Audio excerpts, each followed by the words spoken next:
लाल देह लाली लसे और उधर लाल लंगूर, बजरी देह दानव दलना, जय जय जय कपीसूर। राम राम सीता राम राम, राम रंगे तनुमान, राम भजन गुण गा के हनुमत, अजिउड़े नील गगनवन। बोल श्री राम भक्त हनुमान की, बोल बजरंग बली की।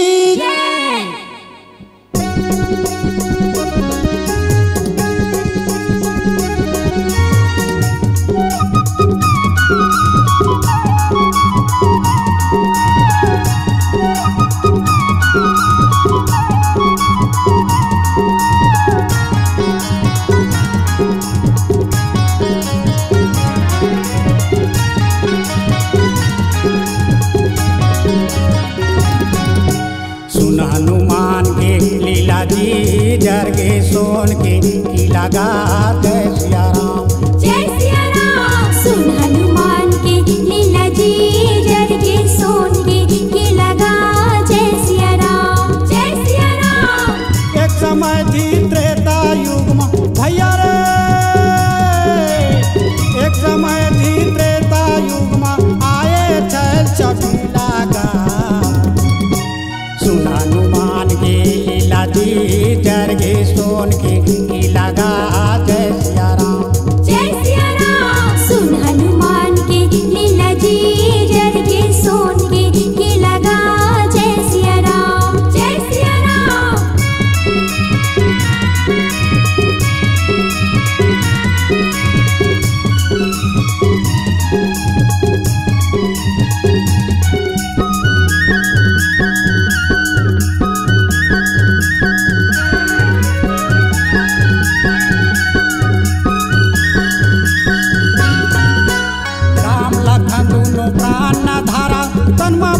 रघुराई, रामचरित मानस गंगा के सुन ले दोहा चौपाई, सुन ले दोहा चौपाई।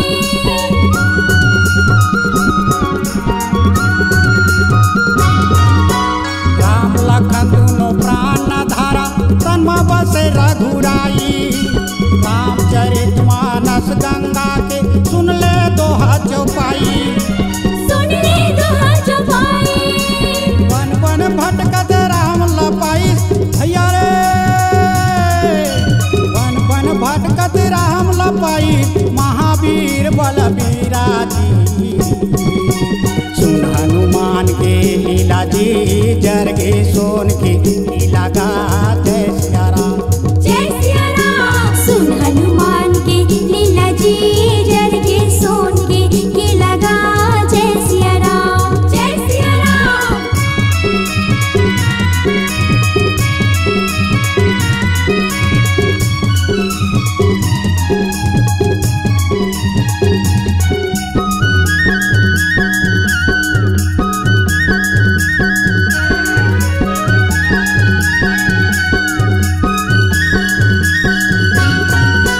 सुग्रीव संग में दान पदाई, लंका में करी चढ़ाई, देख लकारी उछल के भागे, बजरंगी बली दाई, बजरंगी बली दाई।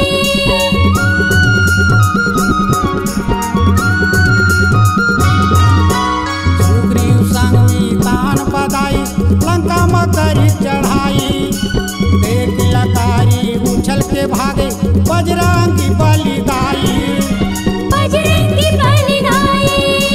धर धर मारे रणभुइया माँ भैया रे, धर धर मारे रणभुइया माँ, उड़ गए चारों की दूरा दी। सुन हनुमान के लीला जी जरगे सोन के की लगा,